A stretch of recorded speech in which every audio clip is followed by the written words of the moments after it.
Skull and Bones, the order at Yale, 15 of them selected out of every junior class. They paid. Wall Street financed Hitler, financed Stalin, creating communism, which is what they did. That's all very bad, and Skull and Bones is all involved in that with the order. They concerned the build-up of the three types of socialism: Bolshevik socialism in Russia, what we might call welfare socialism in the United States, and Hitlerian or National Socialism. And each book examines the financing and the contributions made by Wall Street, by international bankers, to the development of that specific form of socialism. It also was involved in changing the American education system from a classical academic, brain-oriented thinking, destroying that, and imposing an animal training method, which Skull and Bones was deeply involved, and I think I would just say the only entity at that time deeply involved, and managed to bring that wretched system of operant conditioning, Pavlov, Skinner, whatever you want to call it, animal training, out of the laboratory in Leipzig, Germany, Wilhelm Wundt, and get it adopted by leading American educators. Motivation and reward are crucial factors in learning. A motivated animal will learn any response which occurs and is promptly followed by a reduction in the strength of the drive.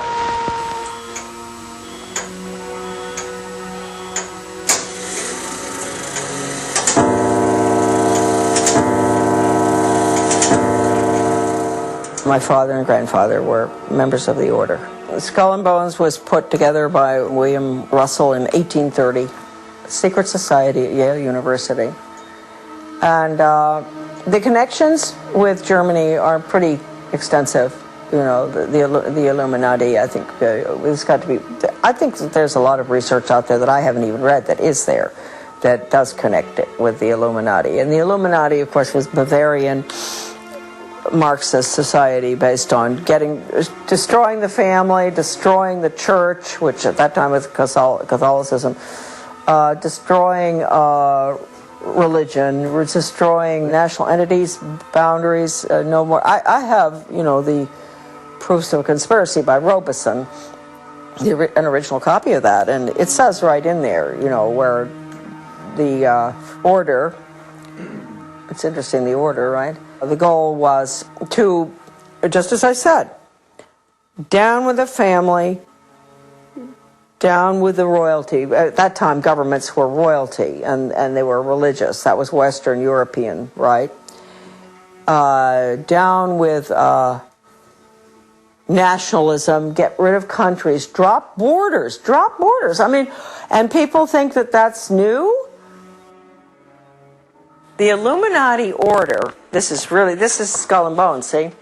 The Illuminati order documents show that Raphael in the Illuminati is identified as the same professor Karl Casimir Wundt. This is fascinating.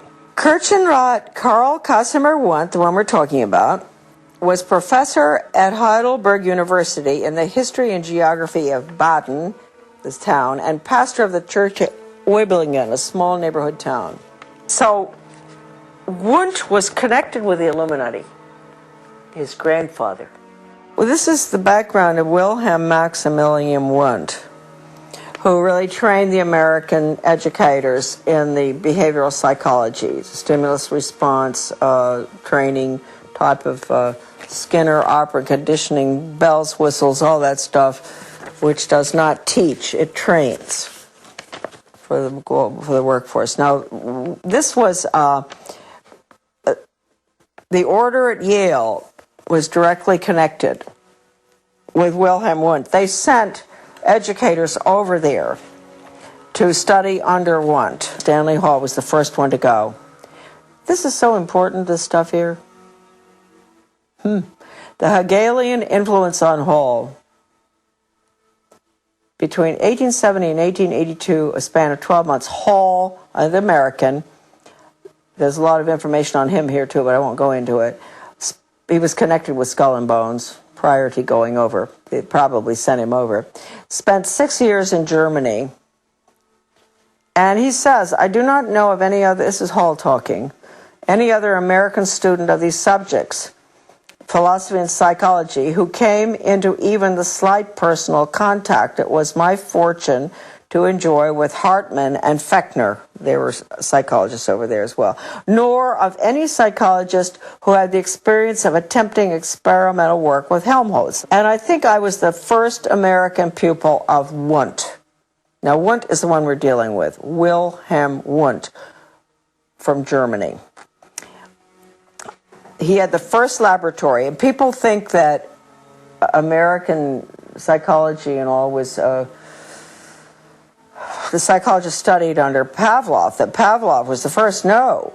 Pavlov, interestingly enough, studied under Wilhelm Wundt in Leipzig. The 12 years included in this span as an American pupil of Wundt, more than any other equal period, marked and gave direction to modern psychology.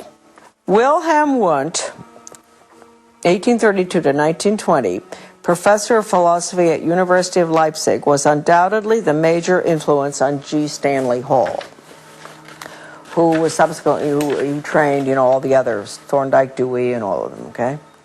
And he was sent over, Hall, it appears that he had a lot of connections with the order at Yale, and that's why he ultimately ended up going to Leipzig. Modern education practice stems from Hegelian social theory combined with the experimental psychology of Wilhelm Wundt. The Hegelian theory, create the problem, people scream, impose a solution type of thing. And no right, no wrong, too. Whereas Karl Marx and von Bismarck applied Hegelian theory to the political field, it was Wilhelm Wundt, influenced by Johann Herbart, who applied Hegel, the Hegelian dialectic, to education, which in turn was picked up by Hall and John Dewey and modern educational theorists in the United States. Yes, that's to create the problem and people scream, impose a solution. That's the Hegel. Wundt is the animal training method that bypasses the brain. Wundt is important in the history of American education for the following reasons.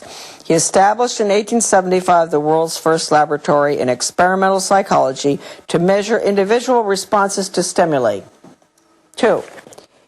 Wundt believed that man is only the summation of his experience, the stimuli that bear upon him.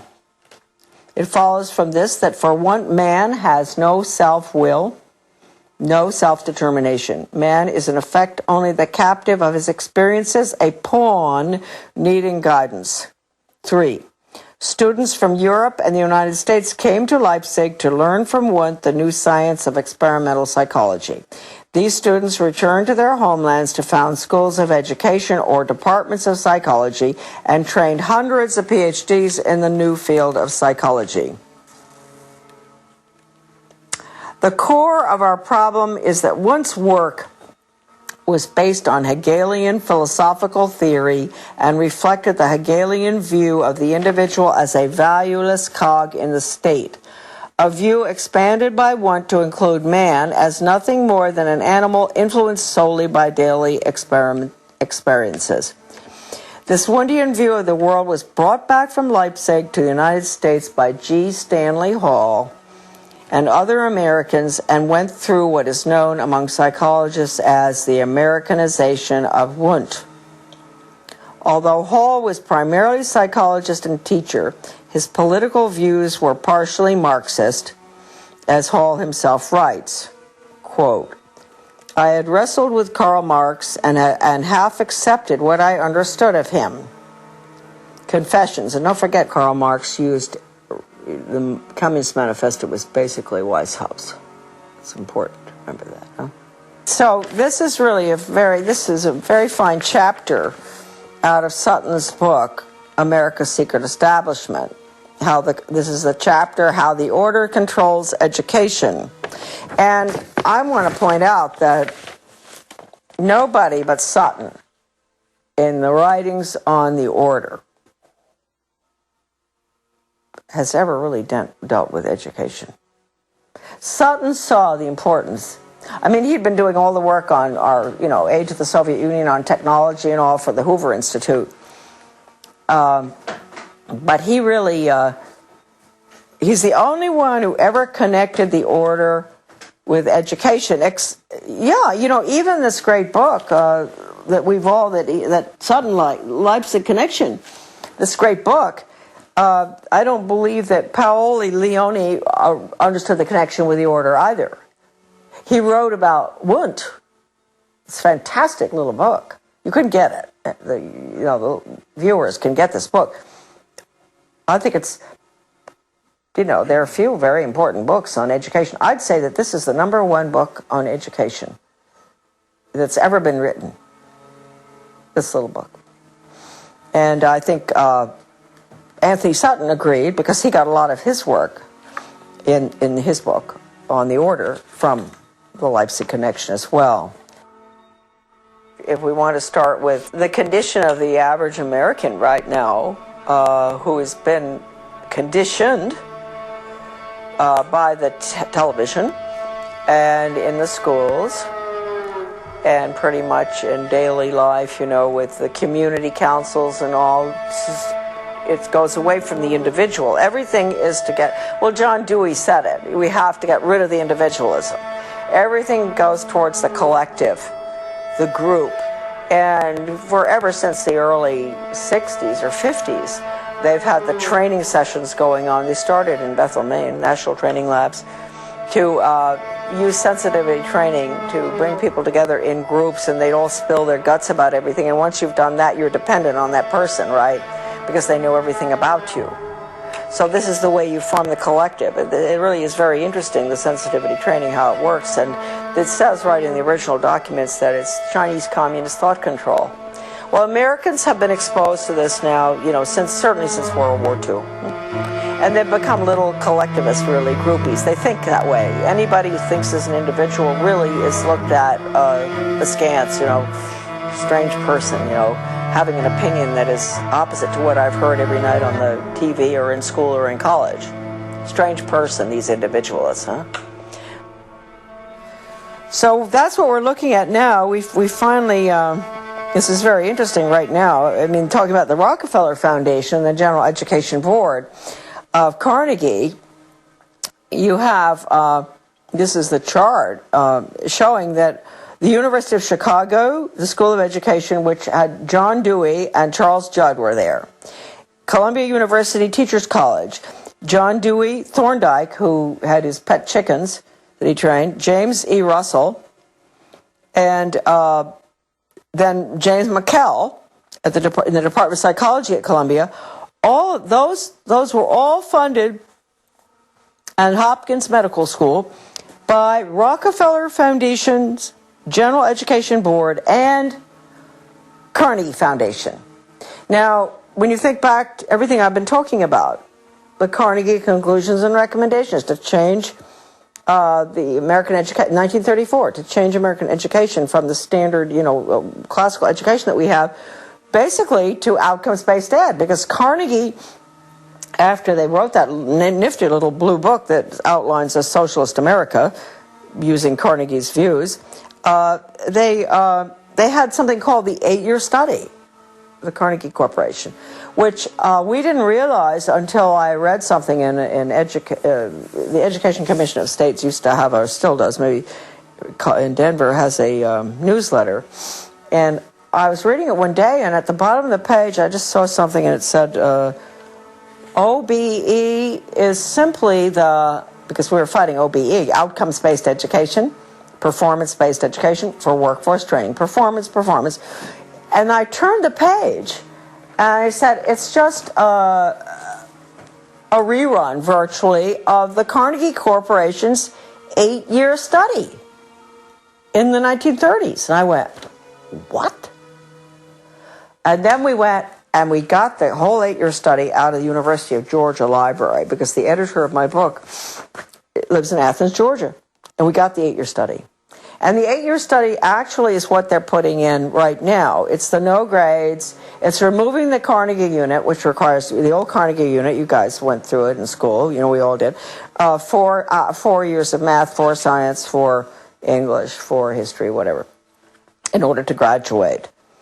And all of that has been removed now, because the student is not focusing on intellectual endeavor. It's workforce training.